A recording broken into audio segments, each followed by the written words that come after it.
Welcome to Seeking Sister Wives, where every week they tell us something new that we go, oh, that's really bad.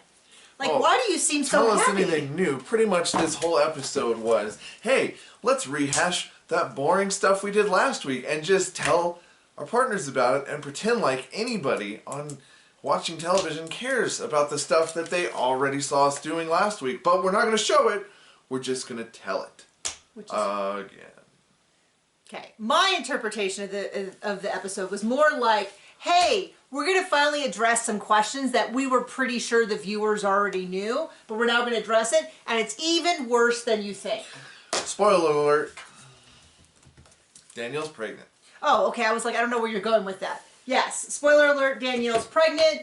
Oh, I didn't mean to do that. We got stuff. Because she thought it would be a good idea to baby trap Garrick. That's what I assume happened. I mean, accidents can happen, but the timing doesn't seem great. Anyway, let's start in Seeking Sister Wives, Season 5, Episode 8, Seeking the Unexpected. We're going to start with the Ryan family. So this is where we go. For the past couple of weeks, we've been like, they don't seem very good with, like, healthy boundaries and a basic understanding of, like, consent. Like, someone says no and you should listen or you should be clear. So in this episode, we find that Stephanie, they've moved on.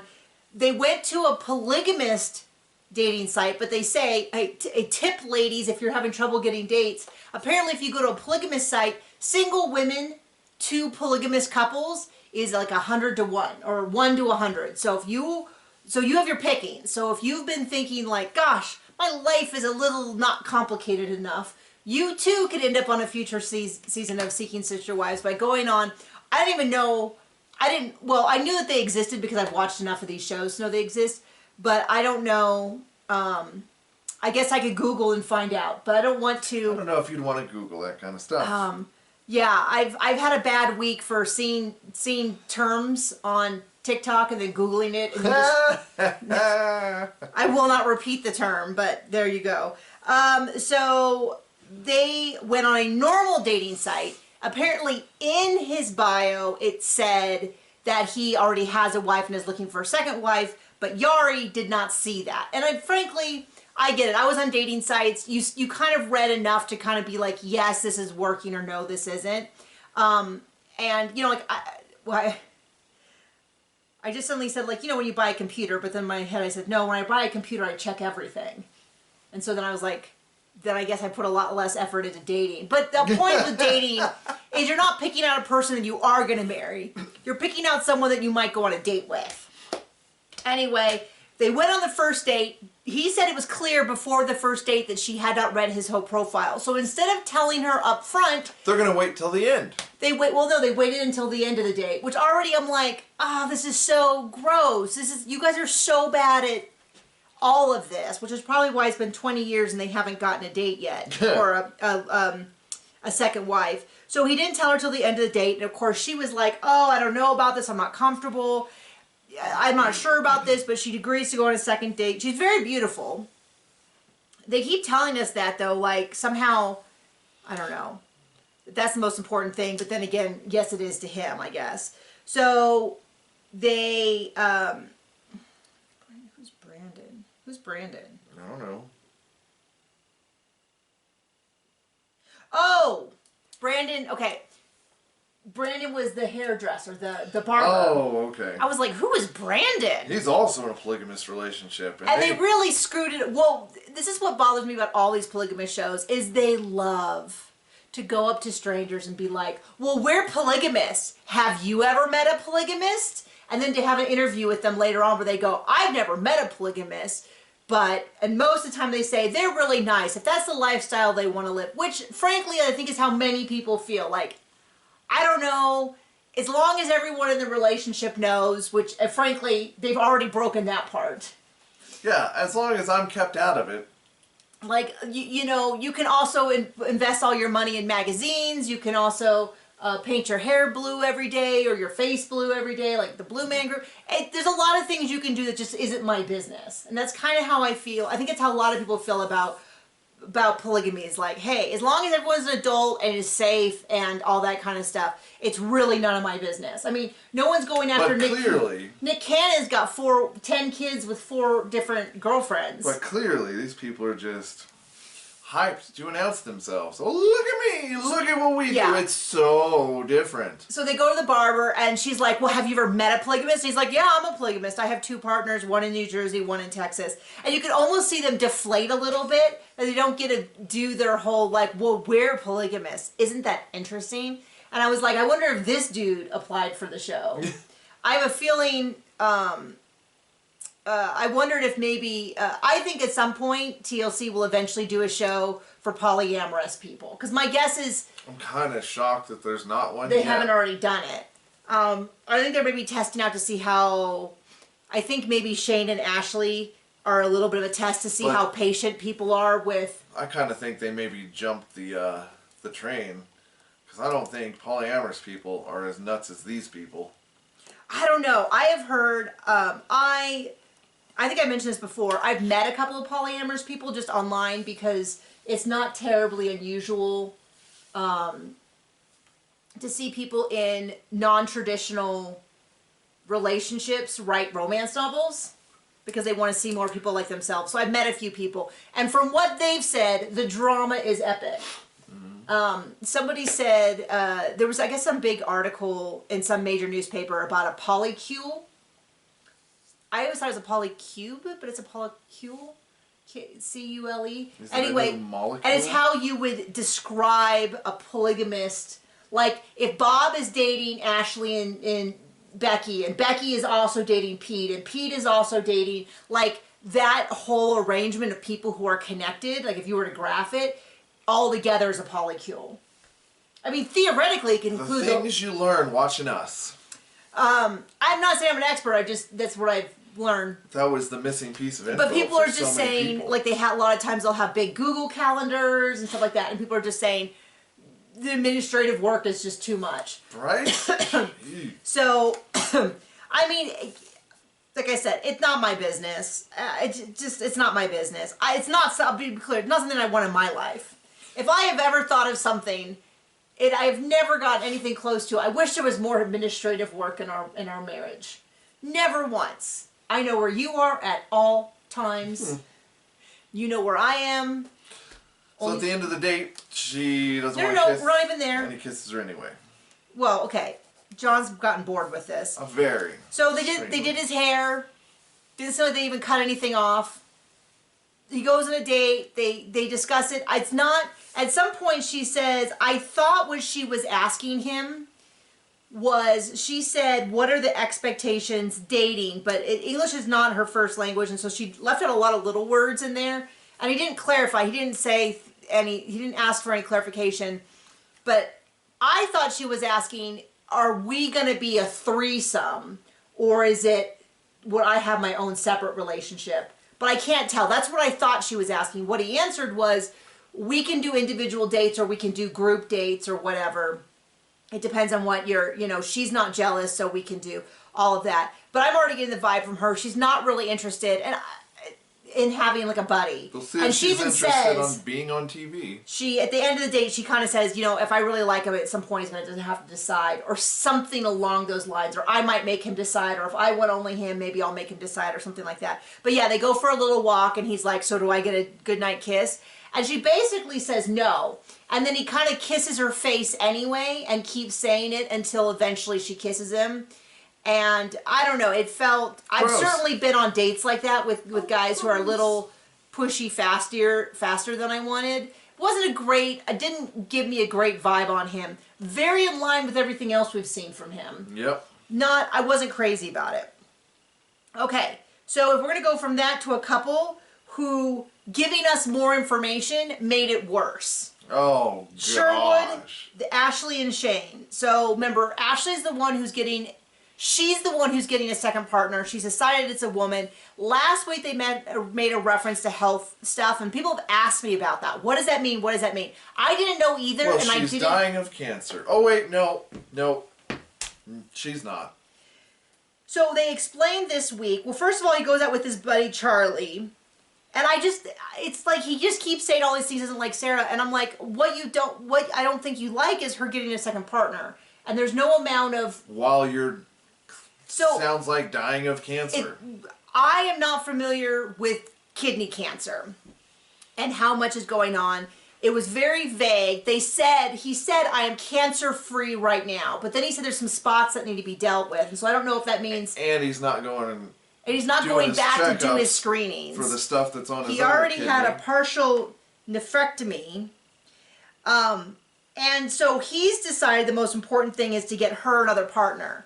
And I'm just like, and we even see it in next week preview where they're like, she's pregnant with a baby, you have a toddler, you should be dealing with your health. Why are you dating right now? And he's like, I don't care. I'm moving forward regardless of what you think. And I'm like, these are the dumbest people on earth, because I already didn't think this was a particularly healthy relationship based on how they were talking.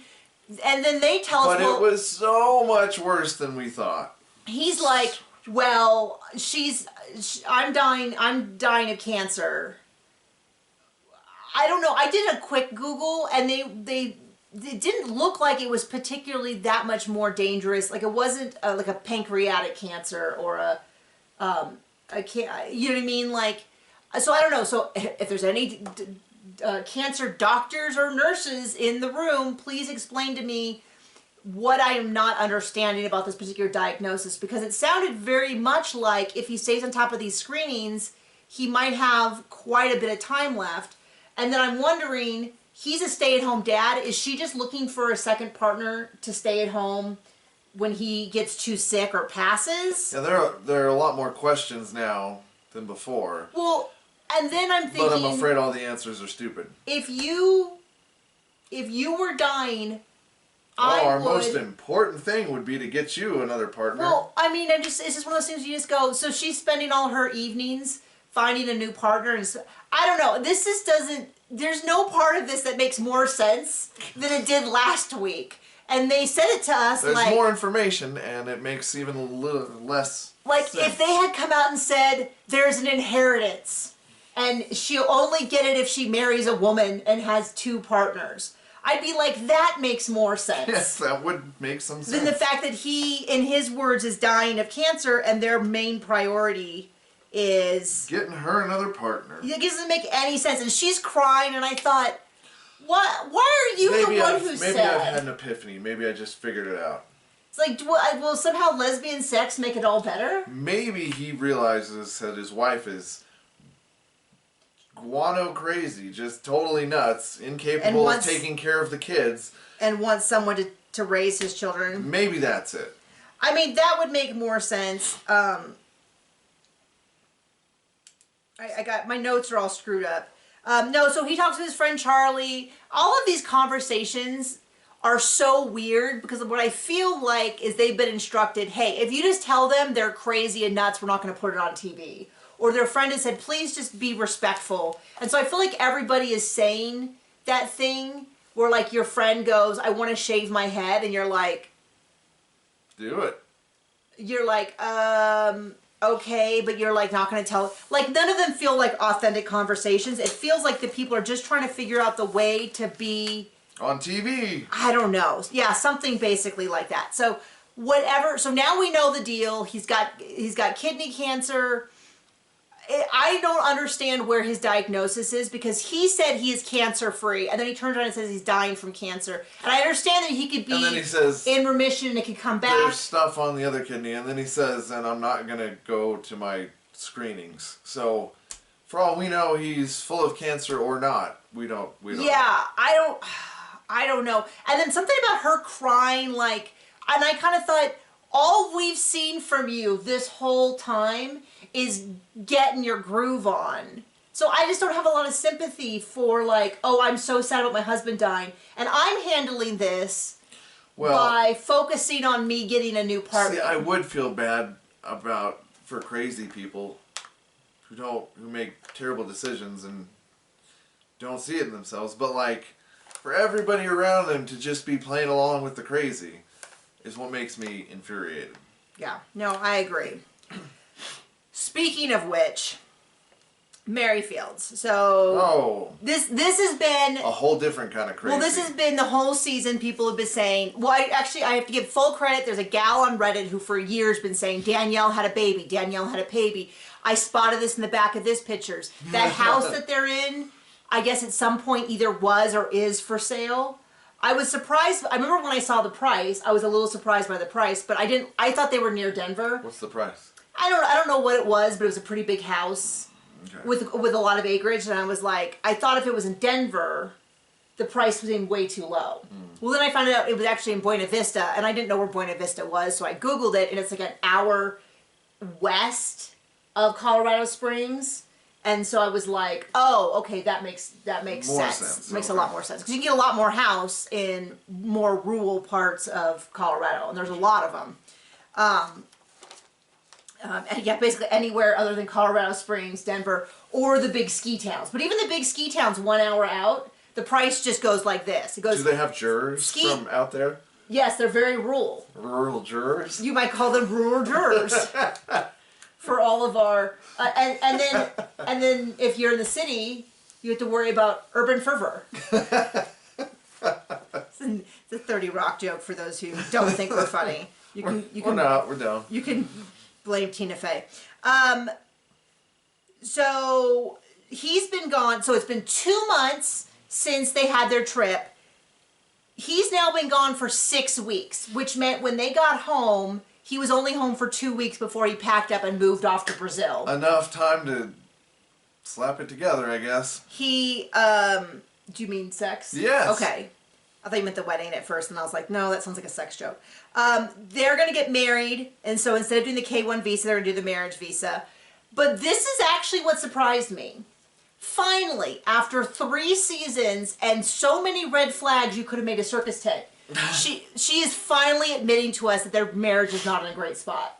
Which to me is, frankly, shocking she admitted it, because it's been obvious for years that this man just barely tolerates her. Well, he's willing to let her stay at the stable as long as he gets new horses. Yeah.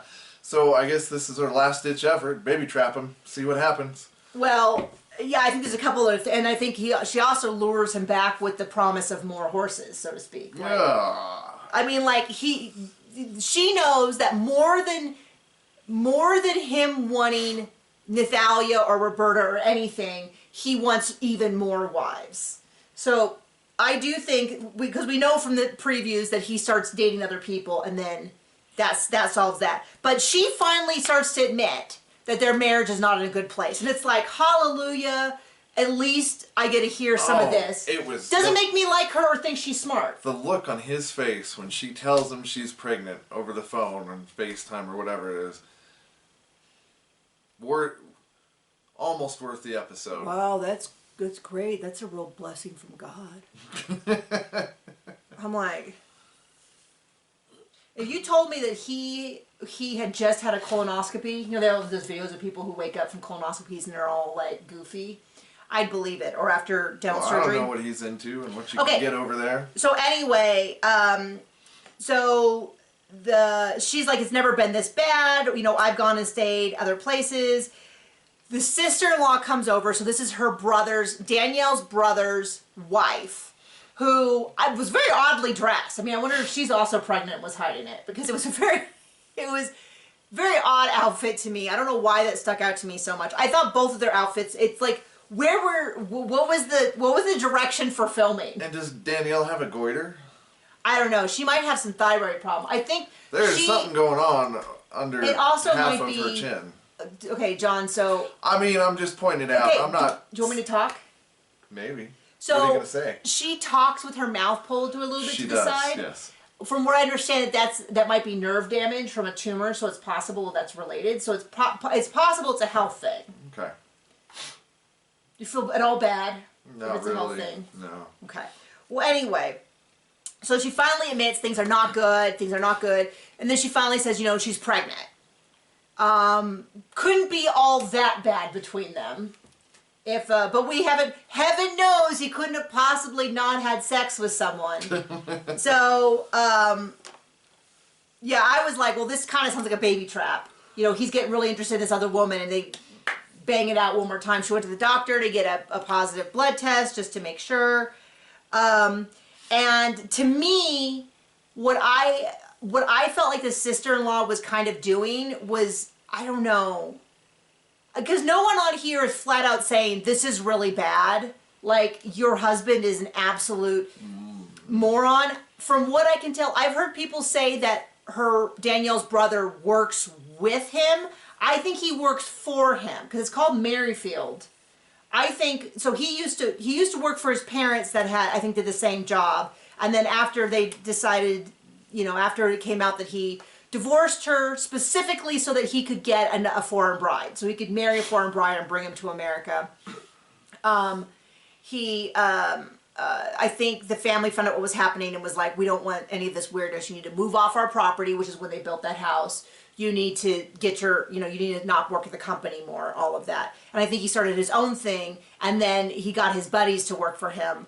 The house looks lovely, but I don't know that I would ever, in a bajillion years, hire a builder who, well, first of all, talks the way he does, and absolutely is so deluded that he thinks God's speaking to him. Because how do I know that one day I won't just show up and he'll be like, God told me to use your money to build something else. Yeah. So the story is, the reason why I feel so sure about that is this house was built by someone who was unethical. And they used to live next door. So what happened was they bought the property next door. They built this house for the woman who originally, that we bought it from. After a lawsuit. And then he used all of her money to build his house and then kept telling her he needed more money. And eventually she had to sue him and say, that money should have gone only to this project, all of that. But they were terrible neighbors. Yeah, they really were. And so it's kind of like, there's a certain amount of, like me being like, hey, if somebody tells you who they are, don't just assume that they're going to be any different in business than they are. Yeah. You know what I mean? Like, when they're being their so weird to me. Self. If I heard that a man was cheating on his wife, I wouldn't be like, hey, well, why don't you come over real quickly and do work for us? Because heaven knows you wouldn't possibly also cheat in other areas of your life. Right. Like finances. Right. All of that. Anyway, maybe I'm alone in that and people consider it two different businesses. But I can't imagine it's helping his business to go on TV and be the most insane person. I did a whole video on how I will never say that someone is worse than Cody Brown from Sister Wives, but I can't argue that this guy is better. And I had a lot of people who were like, I think Garrick is worse than Cody, and I'm like, I can't say anything that ever implies that Cody's not the worst, but this guy is not great. We'll see. So we'll see. We'll see. So the sister, they go back and forth on how it's so bad. And she's admitting things like, I might be a single parent. He might stay in Brazil. And all I'm screaming is, stop filming, go to your lawyer, find out what you can do. So when I don't know, like I said, you could always sue him. You can sue anyone for anything. I'm not saying she would win, but I feel like a good cutthroat lawyer could make, especially with the backing of the TV show, could make an argument for broken promises or things like that, that she's back child support. I don't know. I'm just saying she could make his life hell and he deserves it. At the very least, if she's on any of those accounts, she would have time to maybe clean them out, get his name off of stuff. Well, that I would watch. She's at least got to have access to those accounts because he's been gone for 6 weeks and somebody's got to be paying bills. Unless it's all on auto pay. I mean, but she could be buying gold and hiding it away. I mean, I don't know. I'm just saying, it's crazy to me that they didn't discuss money in any of this. So she calls him. She FaceTimes him, and at the top it says, my protector, my beloved protector, Garrick. And I'm like, she even says, I haven't really talked to him in 5 to 6 weeks since he left. Whatever you need to do to delude yourself into believing that what you want to believe is the truth. He does not, yeah, I mean, this is whole I'm the mayor of the house, I'm the protector. And he leaves her with 2 children to care for everything while he's... Well, he's got to go off to battle. Yeah, I know, right. He's really protecting her by banging another chick every night. I mean, it's just that whole...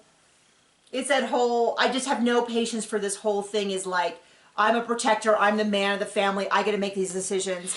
And then they do absolutely nothing Like, I don't like it in general, but like, you set up the rules of the game and you can't even play by them. Like, what, I mean, that's so common though. So she tells him she doesn't want to come to the wedding. She doesn't feel invited. He's like, I don't think Natalia wants me there. He doesn't even argue that. All he says is, well, I think things would be better if you're down here. And he doesn't even argue. And it's going to hurt her feelings if you're not at the wedding, is what he said. He said that, but I'm not buying it. Well, he said it. He said it. I don't buy anything he says. And then she's like, well, I don't know if I can come because I'm pregnant. He does this. And then eventually he kind of says in the world's least enthused voice, well, that's great. That's a real blessing from God. Wow. Do you know what I mean?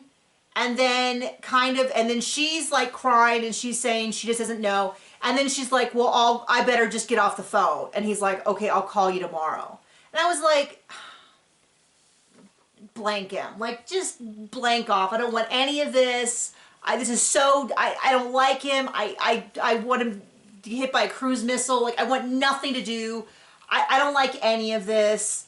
I don't, and it's like, whatever I said about liking Natalia, about her calling him out, the fact that she's totally fine with him abandoning his 2 teenage boys for 6 weeks to come down there. Well, I mean, if she's got any sense, she's only in it for the money anyway. Yeah, but, I get mad at people in 90 Day Fiancé when they do the exact same thing. And leave their kids. Trash people are trash people. So I don't like any of it. And that's that. Well, didn't we see from the Davis people? Yes. Oh yeah, no, there's still one more couple. I only have one line, which is how much I dislike them. So anyway. So they're in the backyard. They're in the backyard. They're pretending that they're just bringing this up, and they're like, oh well, the women are in charge of dating this family, and I'm like. Because he has no... I'm like, he just had a conversation. Don't act like he has no idea they're going to start dating more women. They're like, oh, we went to a smash it room. And he's like, you did? I'm like, I don't for a second believe that this is all a surprise. And it makes me dislike you even more to pretend. So then they re-show that, and then they retell us about it. And then, and the only part I liked was, not liked, but it reminded me when they were throwing the mugs. That last night our son knocked over his favorite mug, and it broke, and so we had to clean up. He ran into the bathroom, was crying and everything, and my mug, and so we like picked up the pieces and we threw it away, and then he like wanted to see it, so we went and looked in the trash can, his mug, and then last night he's been sick all weekend, so it was not the best. Like he was really sick with the stomach flu and everything. Couldn't keep anything inside his poor little body, but he's better. He was much, much better yesterday, but we kept him home for one more day because he hadn't eaten in 3 days so that he could eat. And then he knocked over the table and spilled his mug. And then last night as he was going to bed and he was so tired, he's like, my mug. Oh, poor little guy. Oh, my mug is broke. And I was like, I know, buddy. It's really sad when our stuff breaks. That makes me sad too. I'm like, well, we do have another one. He's like, I know, but my mug. It was there, and then it's gone, and it's in the trash can. I'm so sad. Oh, man. So anyway, but and then they ask her if she's ready, and she's like, yes, I'm ready, I'm excited, I'm thrilled, and I'm like, fine. She's going to lie to everyone. We're just going to take her at her word. Everyone wants to lie and pretend and stuff, then I guess that we're all going to do it, even though this is going to be a huge blanket disaster. Right. Man, if I was not a lady who tried to keep my cursing in public to a minimum, I would be cursing this whole time. Because I'm so frustrated. This whole show is so frustrating. Now, I'm still like, I would sit down and watch the next episode right now if I could. But, because I want to find out, anyway. It's going to be a disaster because she's not ready. And she's like, well, they're going to want me to legally marry someone. And that's like a huge ask for someone who's not even like, you know what I mean? But then they do the whole thing where they're like, oh, yay, I'm so glad. Little bit of fraud. So anyway, thank you for joining us. I hope you have a great week and I hope you do not get the stomach flu. Bye.